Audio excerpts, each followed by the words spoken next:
Say the name Tim Hardaway to fans of a certain age, and they'll tell you about Hardaway's iconic move, the killer crossover.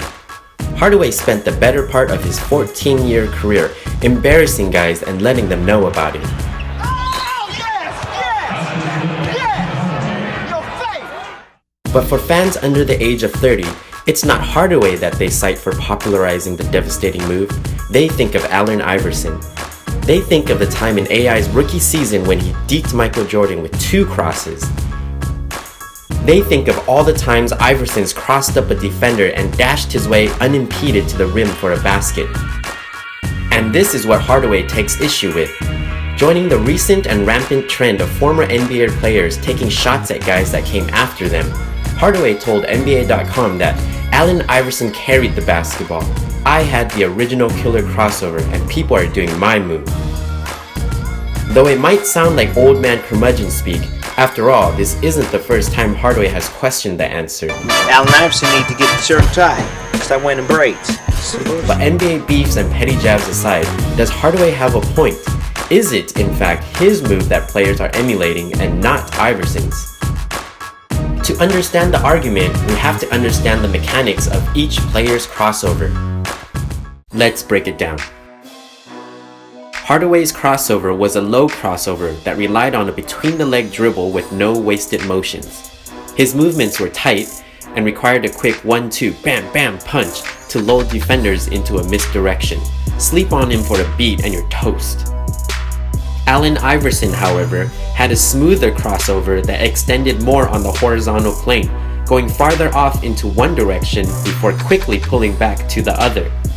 And AI added a little jiggle on the move, a jiggle that some would consider carrying.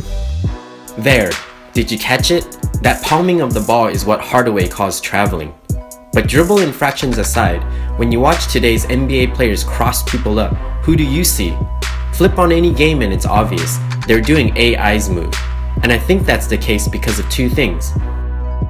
1, AI's crossover is easier, albeit only by a little. The move relies less on ball handling and more on athleticism and fakery, whereas Hardaway's killer crossover needs elite ball skills and split-second maneuvers in a tight space. 2, today's players didn't watch Hardaway as much as they did AI. Did you notice the grainy quality of the Hardaway highlights? Perhaps if Timmy had come along a decade later, he'd be the undisputed godfather of the crossover. Hardaway is both right and wrong on his comment about AI. Yes, he had the original killer crossover, but no, today's players are not doing his move, they're doing Iverson's. Although for my money, the killer crossover was the prettier of the 2.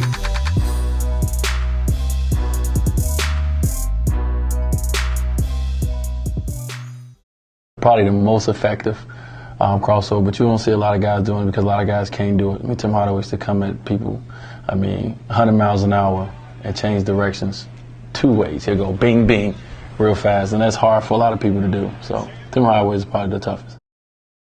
Thanks for watching this video, guys. I'm just starting out and looking forward to making more video essays and starting a conversation about basketball. Please help me out by liking and commenting below. Till next time.